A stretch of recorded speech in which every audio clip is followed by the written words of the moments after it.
Aku. Belum. Ibu mau absen kalian dulu tapi sambil kasih pertanyaan biar pagi-pagi nggak pada ngantuk ya. Yang pertama, Irham. Irham, ibu mau nanya. Kalau kamu liburan ke pantai, lebih suka ke Bali atau ke Lombok? Dan kenapa? Ke Bali sih Bu, karena lebih banyak tempat wisatanya sama bule. Mau cari apa sih Irham? Gimana deh namanya Irham? Oke, next. Naufa. Ayo Naufa, jangan ngobrol mulu sama Irham.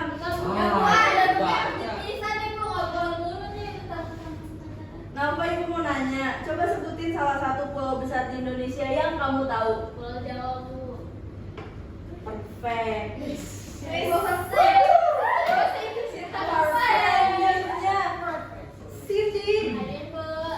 Cindy, ibu mau nanya. Menurut kamu Indonesia itu negara kepulauan atau daratan?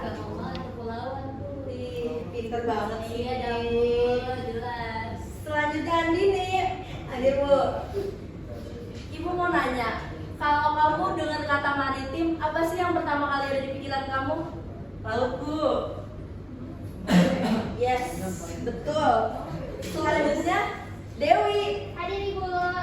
Dewi, Indonesia berbatasan dengan negara apa aja ya Dewi yang kamu tahu?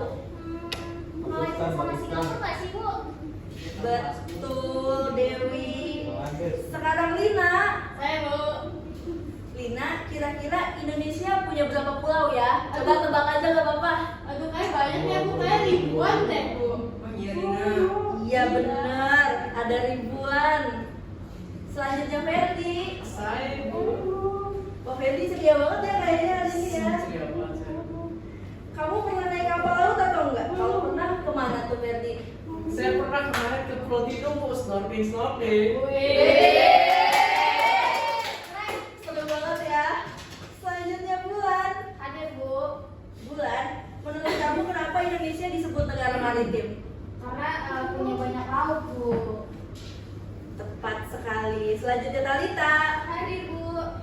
Talita, kalau kamu disuruh milih tinggal di pulau kecil atau pulau besar, kamu pilih yang mana? Pulau besar, Bu, karena nggak bosan kan, gede banget tuh. Benar. Oke, terakhir Nizar. Ada Bu. Nizar, kamu tahu nggak Samudra Hindia dan Samudra Pasifik itu di mana posisinya dari Indonesia? Satu di barat, satu di timur. Ih, keren banget. Banget, Nizar. Wah, Pintar kamu Nizar. berarti semuanya udah hadir ya, nggak ada yang sakit ya. Terima kasih ya udah jawab pertanyaan Ibu. Oke, anak-anak, hari ini kita akan belajar tentang posisi strategis Indonesia sebagai poros maritim. Seperti yang udah ada judulnya di sini. Pertama-tama Ibu mau bacain dulu tujuan pembelajaran kita. Yang pertama itu memahami letak dan luas wilayah Indonesia. Lalu yang selanjutnya menganalisis karakteristik wilayah daratan dan perairan Indonesia. Lalu memahami posisi sosial budaya dan ekonomi Indonesia. Lalu yang terakhir mengidentifikasi potensi sumber daya alam Indonesia. Oh bukan, salah, bukan yang terakhir yang itu. Maaf. Selanjutnya yang terakhir, yang paling penting nih, kalian bisa menjelaskan mengapa posisi Indonesia itu strategis dan apa manfaatnya bagi kita. Nah, metode yang bakal Ibu pakai hari ini yaitu problem based learning. Jadi nanti Ibu bakalan nanya-nanya ke kalian tentang kasus-kasus yang ada terkait posisi strategis Indonesia ini. Sebelum masuk ke materi, Ibu mau jelasin dulu apa aja yang bakal kita bahas hari ini. Di slide pertama, kita akan membahas tentang letak, luas, dan batas wilayah Indonesia. Yang di sini dibagi, Ibu breakdown menjadi letak astronomis, letak geologis, dan juga letak geografis. Selanjutnya, setelah itu kita akan bahas juga lebih detail tentang luas wilayah Indonesia dan batas-batas teritorialnya. Lalu kita juga akan masuk ke karakteristik wilayah, daratan, dan juga perairan Indonesia. Kemudian kita juga akan membahas posisi sosial budayanya, posisi ekonomi Indonesia, dan juga potensi sumber daya hayati dan juga non hayati. Siap semuanya? Siap. Siap. Oke, sekarang kita mulai dari yang pertama, ada letak astronomis Indonesia. Jadi letak astronomis Indonesia ada di 6 derajat lintang utara sampai 11 derajat lintang selatan dan juga antara 95 derajat bujur timur sampai 141 derajat bujur timur. Nah, dari letak astronomis ini kita juga bisa tahu yang pertama, Indonesia dilalui oleh garis khatulistiwa. Jadi kita punya iklim yang tropis. Kedua, Indonesia juga punya 2 musim. Yang pertama musim hujan, yang kedua ada musim kemarau. Ilham, Ibu mau nanya. Ya, baik. Nah, kalau Indonesia ada di garis khatulistiwa, kenapa sih kita nggak merasakan 4 musim kayak di luar negeri? Mungkin karena posisinya yang di tengah-tengah, jadi nggak terlalu ekstrim kan. Oke, betul banget Ilham. Karena kita dekat sama khatulistiwa, jadi sinar matahari yang kita terima itu relatif sama sepanjang tahunnya Ilham. Makanya nggak ada musim semi, gugur, pokoknya nggak ada salju deh di kita. Good job Ilham. Selanjutnya Naufa, Ibu mau tanya. Kalau kamu lihat dari posisi strategis kita yang ada di 95 derajat bujur timur sampai 141 derajat bujur timur, itu kan cukup panjang ya Nova? Iya Bu, benar. Kira-kira pengaruhnya apa tuh ke perbedaan waktu di Indonesia? Mungkin pengaruhnya bedanya ada WIB, WIT sama WITA Bu. Bener banget Nova. Karena bentang bujur Indonesia yang luas, kita punya 3 zona waktu yang berbeda. Ini juga salah satu konsekuensi dari letak astronomis Indonesia. Selanjutnya, ke next slide ada letak geografis kita.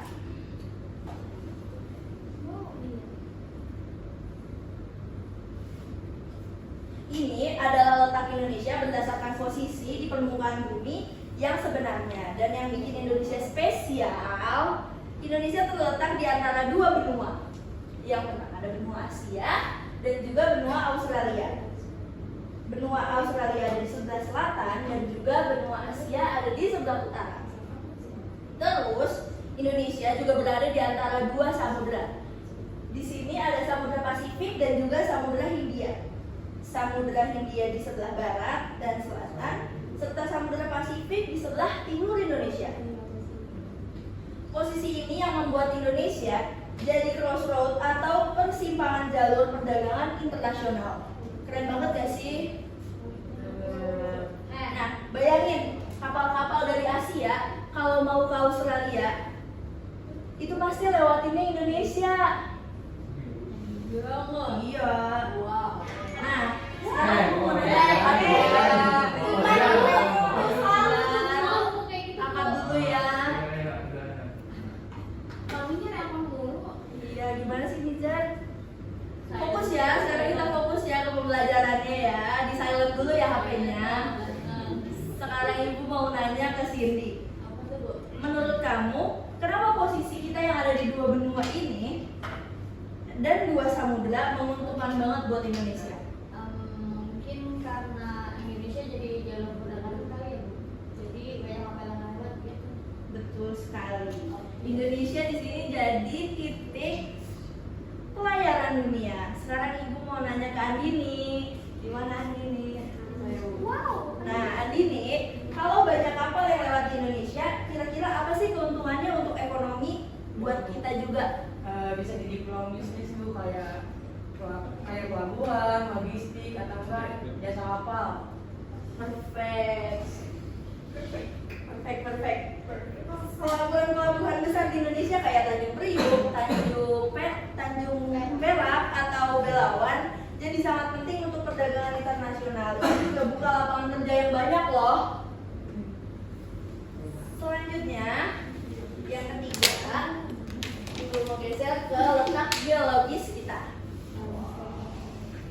Nah, ini berkaitan dengan struktur batuan dan formasi geologis yang ada di Indonesia.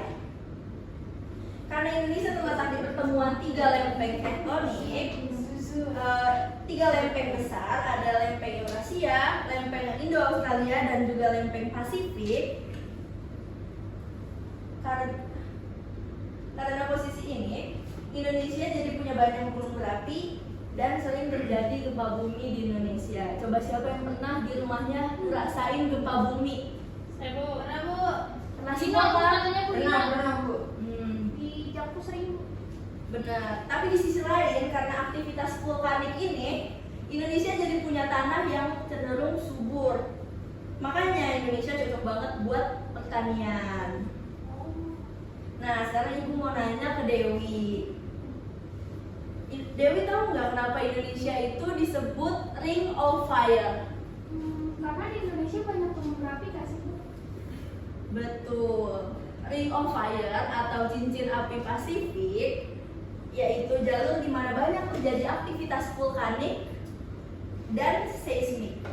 Sekarang Lina, Ibu mau nanya ke Lina yang ada di ujung sini. Lina, meskipun posisi geologis ini bikin kita rawan terkena gempa dan juga erupsi, tapi ada nggak sih sisi positifnya menurut Lina? Coba sebutin. Menurut saya sih tanahnya tuh jadi subur buat pertanian Bu. Terus juga mungkin ada potensi energi panas bumi. Bagus banget jawabannya Lina. Kita emang punya potensi energi geotermal yang besar. Indonesia punya banyak pembangkit listrik tenaga panas bumi. Selain itu, gunung berapi juga dapat menjadi daya tarik wisata juga. Siapa di sini yang pernah wisata ke gunung berapi? Lina. Lina kemana itu? Saya nggak pernah. Ini Bu, ini katanya di kemana? Bisa besok ke konten Bu. Iya Bu. Boleh saya. Ayo sama Wes. Iya, kayaknya semua di kelas ini anak gunung banget. Bu, besok saya mau ke Gunung Fuji. Waduh, jauh ya, itu bukan di Ring of Fire kita. Oke, selanjutnya Ibu mau geser ke luas wilayah Indonesia. Sekarang kita bahas luas wilayah Indonesia menurut data. Di mana tuh Bu? Raja. Wah, di mana nih? Coba ada yang tahu nggak ini di mana? Geser. Ada yang tahu nggak ini di mana? Jakarta. Ini saya pernah ke situ tuh. Mana Bu yang Joko dalam banget? Garut ya Bu. Jawa. Ini Jawa. Malang ya Bu Malang. Ciamis. Wah. Saya Malang, Bu. Oke, ayo kita kembali ke topik utamanya. Sekarang kita bahas tentang luas wilayah Indonesia. Ibu mau bacain dulu. Jadi luas daratan Indonesia menurut Badan Pusat Statistik tahun 2015, luas daratan Indonesia adalah sebesar 1.009.013. Kenapa ya? Maaf, Bu, tenang. Tenang, Bu. Kita nggak kemana-mana, Bu. Kita mau kemana Bu? Bicara yang mana? Aku itu kita. Ibu hilang. Oke, lanjut 1.913 sekian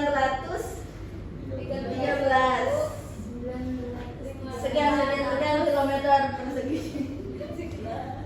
Sementara luas perairan Indonesia menurut Badan Informasi Geospasial tahun 2015 juga cukup luas. Jadi kalian bisa bayangin gak sih seberapa luas Indonesia? Dari Sabang sampai Merauke itu jaraknya lebih dari 5.000 km.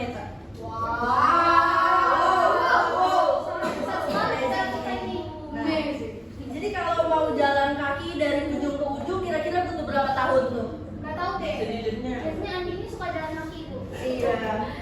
Kalau ada lomba jalan kaki Andi ini juara Bu. Wah, keren banget, boleh banget dicoba ya ini. Sekarang Ibu mau nanya Ferdi. Kalau luas daratan Indonesia lebih dari 2 juta kilometer persegi, kira-kira Indonesia termasuk negara besar atau negara kecil menurut Wah, Ferdi? besar banget. Besar banget. Itu pulaunya banyak banget loh. Bener banget. Indonesia itu termasuk negara terluas ke-14 di dunia loh.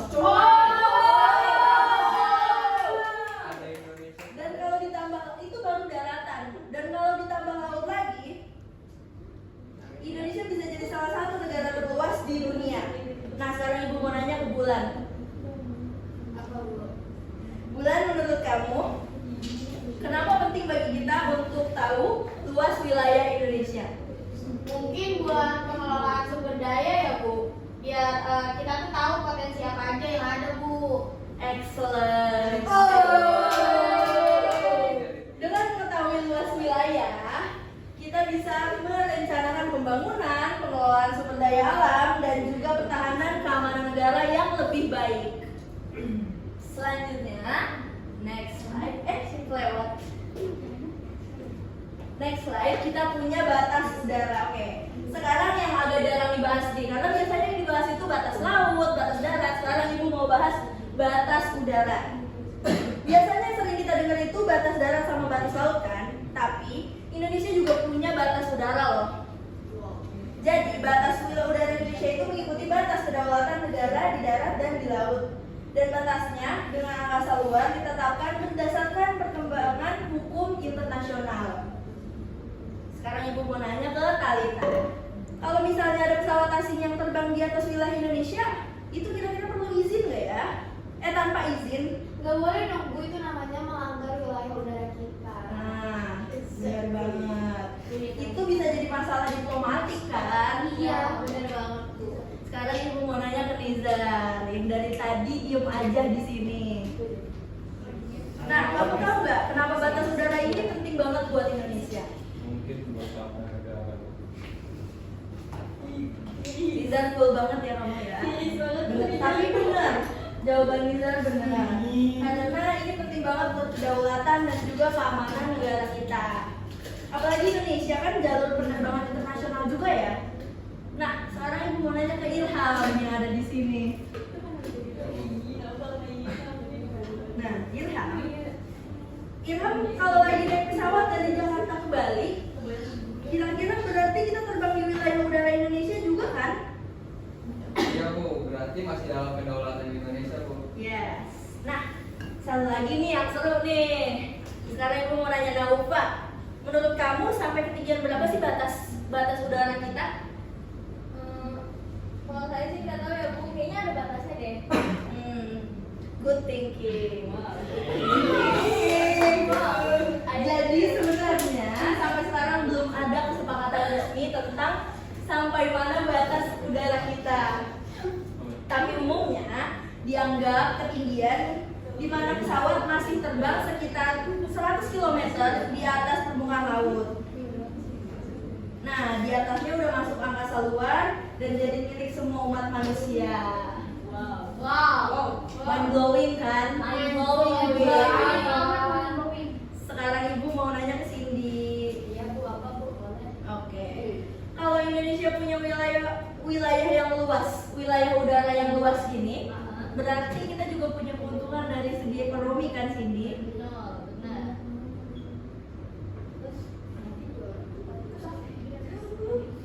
Iya Bu, mungkin dari jasa penerbangan atau bandara internasional gitu Bu. Betul. Jadi pesawat-pesawat asing yang lewat di wilayah Indonesia itu mereka biasanya bayar biaya overflight. Ini juga jadi salah satu pemasukan buat negara kita. Betul Bu. Selanjutnya ada luas dan batas teritorial Indonesia. Sekarang kita masuk ke detail tentang luas dan batas teritorial negara kita ini. Jadi luas laut Indonesia itu dibagi menjadi beberapa zona. Ada laut teritorial yang luasnya 12 mil dan laut garis pantai. Ada zona ekonomi eksklusif yang ada di sini yang warna hijau atau ZEE, yang luasnya sampai 200 mil. Lalu total luas wilayah Indonesia itu sekitar 5,8 juta kilometer kalau darat dan laut digabung. Indonesia juga punya batas-batas terluar yang berbatasan dengan negara tetangga seperti di sini ada berbatasan dengan Malaysia, lalu Singapura, Filipina, lalu berbatasan juga dengan Papua Nugini di sebelah sini, Timor Leste, dan Australia. Kalau Australia itu batasnya laut ya. Dan juga batas laut kita diatur oleh ZEE atau atau zona ekonomi eksklusif, dan UNCLOS atau biasa dibaca UNCLOS ya. Ini penting banget karena mengatur hak dan kewajiban negara dalam menggunakan laut. Misalnya, di Indonesia punya hak eksklusif untuk eksplorasi dan juga eksploitasi sumber daya alam seperti minyak bumi. Nah, sekarang Andini, kamu pernah dengar nggak berita tentang kapal asing yang masuk ke Indonesia? Pernah Bu, kapal asing itu suka ditangkap sama TNI AL. Betul. Nah, itu terjadi di wilayah zona ekonomi eksklusif kita. Dewi, menurut kamu kenapa Indonesia harus tegas sama kapal-kapal asing yang menangkap ikan secara ilegal di wilayah ini kita? Karena itu hak eksklusif Indonesia kan ya Bu. Nah kalau dibiarkan sumber daya ikan kita bisa habis dari negara lain. Betul, ini namanya illegal fishing ya. Dan merugikan Indonesia sampai miliaran rupiah setiap tahunnya. Ya. Makanya penting banget buat kita menjaga kedaulatan maritim kita. Selanjutnya, Ibu mau bahas manfaat posisi maritim Indonesia. Nah, sekarang apa sih manfaat dari posisi maritim Indonesia? Pertama, posisi Indonesia membuka peluang kegiatan perekonomian di bidang pelayaran, perikanan, pelabuhan. Bayangin, Indonesia itu dilalui oleh jalur pelayaran internasional dan jadi banyak kapal yang transit atau bahkan singgah di pelabuhan-pelabuhan Indonesia. Ini pastinya jadi peluang bisnis yang besar banget buat kita. Sekarang yang kedua, posisi Indonesia bisa dipertimbangkan dalam politik dunia. Karena Indonesia berada di posisi yang strategis, Indonesia punya bargaining power dalam hubungan internasional. Indonesia bisa menjadi mediator atau penghubung antara kawasan Asia dan Australia atau negara-negara barat dan juga negara-negara di timur. Kita udah paham kan tentang letak, luas wilayah dan juga manfaatnya untuk Indonesia. Sekarang Ibu mau lanjut tentang materi karakteristik wilayah, daratan, dan perairan Indonesia. Kita akan mulai dari karakteristik daratan dulu. Ini dia, penampakan fisik yang utama adalah pegunungan di Indonesia. Banyak banget kan pegunungan di sini. Oke, selanjutnya ada karakteristik daratan. Penampakan fisik yang utama adalah pegunungan. Di sini bisa kita lihat banyak banget pegunungan yang ada di Indonesia. Nah, karena Indonesia menjadi titik temu dua rangkaian pegunungan dunia, sirkum Mediterania dan sirkum Pasifik. Selanjutnya, Ibu mau bahas karakteristik perairan. Di sini perairan itu dibagi menjadi perairan laut dan juga perairan darat. Perairan laut seperti yang kita tahu ada di laut, dan juga perairan darat ada sungai dan juga danau. Di perairan darat, sungai adalah aliran yang berada di wilayah daratan. Indonesia memiliki sekitar 5.500 lebih ya sungai yang terdata. Aliran sungai di Indonesia ini sangat bervariasi karena distribusi hujan yang berpola musiman dan kondisi geologi setiap daerah berbeda-beda. Selanjutnya, perairan danau selanjutnya ada danau. Danau ini adalah genangan air yang luas di tengah daratan. Indonesia memiliki sekitar 840 danau besar dan 735 danau kecil atau biasa kita panggil situ. Dan ada 162 waduk. Berdasarkan proses terjadinya, danau di Indonesia dapat dikelompokkan ke dalam 4 kategori, yaitu danau tektonik, vulkanik, dan danau nggak tahu nih gimana tulisan. Selanjutnya ada perairan laut. Letak geografis Indonesia berada di dua lautan laut luas, yaitu Samudra Hindia dan juga Samudra Pasifik. Sekarang kita mau bahas yang paling menarik. Di sini ada faktor-faktor yang mempengaruhi kondisi laut Indonesia, kondisi kedalaman.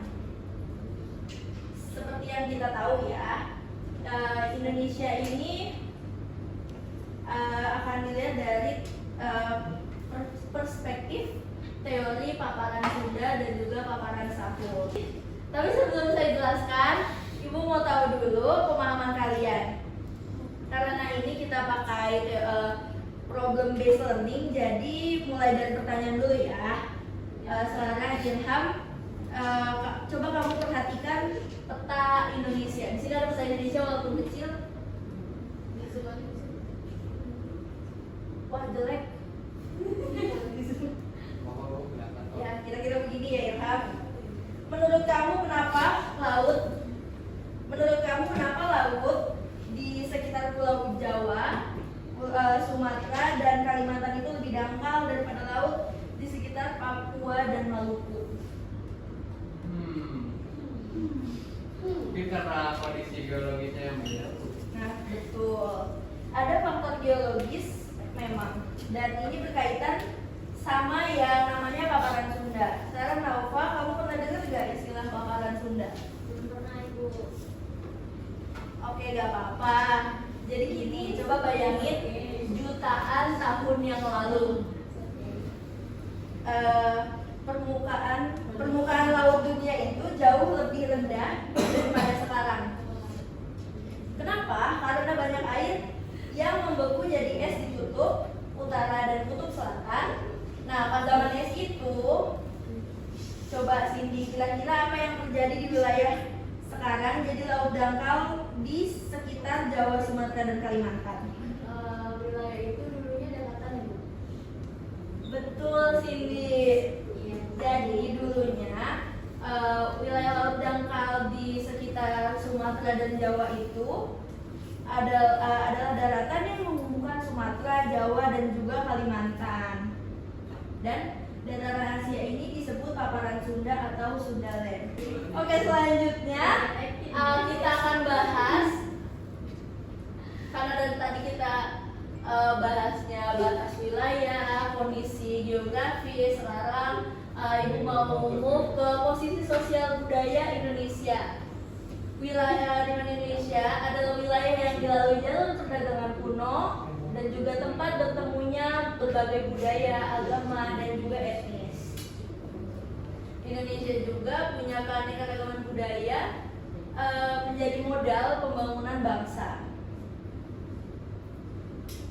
Nah, Nova, Ibu mau nanya.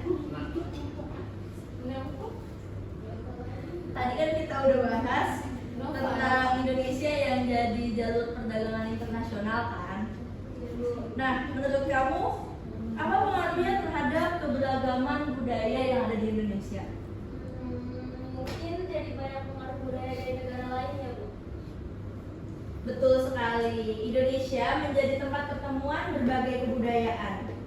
Nah, selanjutnya Ibu juga mau nyebutin ada pengaruh India kayak candi-candi, lalu ada juga pengaruh Arab seperti banyaknya populasi masyarakat yang beragama Islam dan juga banyak sekali masjid ya yang ada di Indonesia. Lalu pengaruh budaya Cina juga ada loh, dari segi kuliner, arsitektur, dan juga tradisi.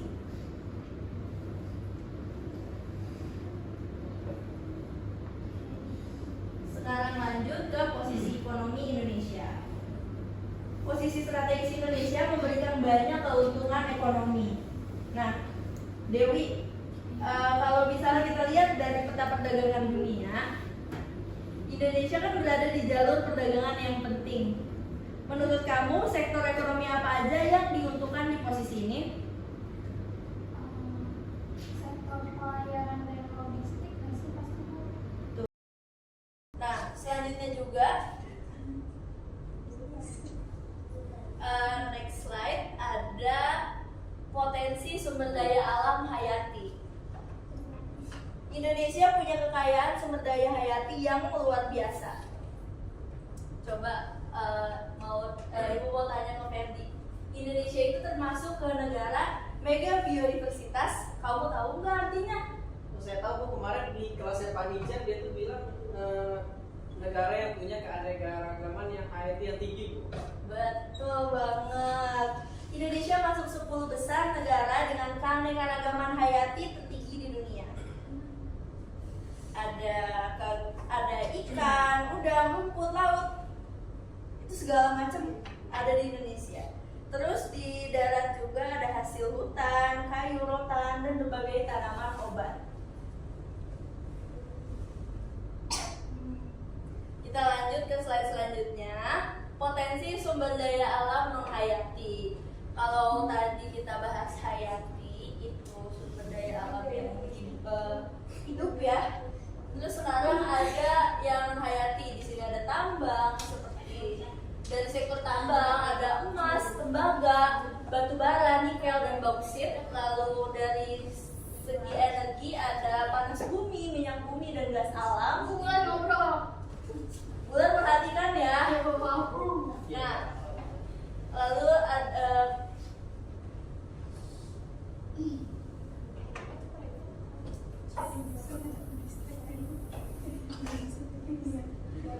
sekarang lanjut ke slide selanjutnya, persebaran dan pengelolaan sumber daya alam.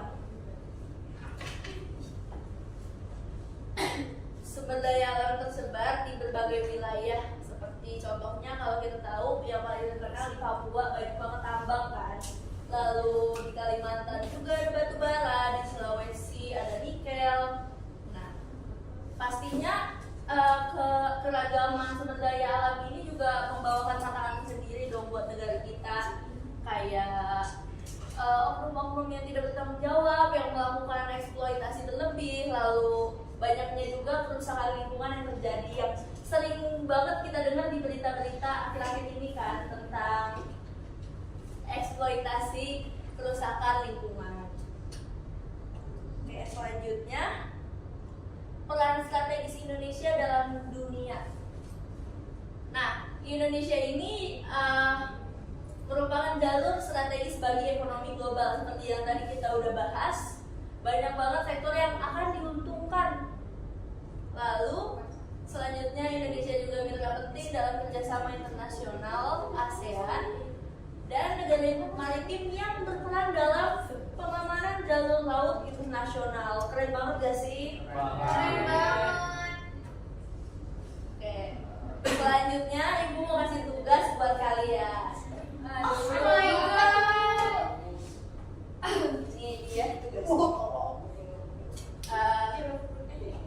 Yang pertama, ibu mau kalian bikin kelompok. Berapa bu? Satu kelompok berdua aja. Oke. Karena di sini pertanyaannya cuma 2. Lalu kalian bahas masing-masing. Yang pertama, apa dampak posisi strategis Indonesia terhadap kehidupan sehari-hari. Lalu juga bahas bagaimana kita sebagai pelajar dapat berkontribusi dalam pelestarian sumber daya alam. Oke. Karena presentasinya sudah selesai, sekarang ibu mau bacakan kesimpulan.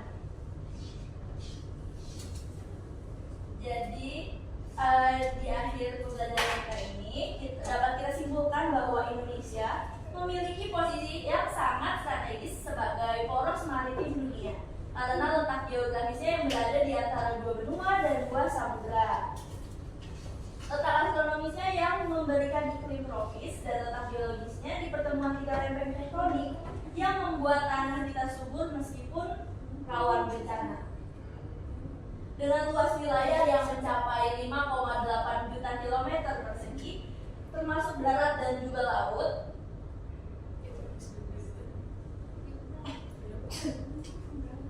karakteristik wilayah yang beragam serta kedalaman laut yang bervariasi akibat sejarah geologis seperti paparan Sunda, aktivitas tektonik dan sedimentasi, Indonesia memiliki potensi besar dalam berbagai aspek. Posisi ini memberikan keuntungan sosial budaya dengan tersitanya akulturasi budaya yang kaya, keuntungan ekonomi melalui sektor pelayaran, perikanan, perdagangan internasional, serta kekayaan sumber daya alam hayati dan non-hayati yang melimpah. Wow.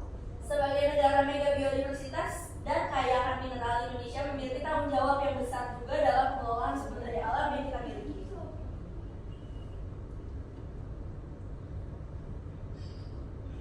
Oke, baik. Terima kasih. Itu saja materi yang bisa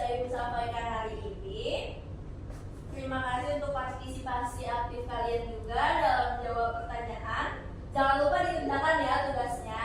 Oke, Bu. Oke, sampai jumpa di pertemuan selanjutnya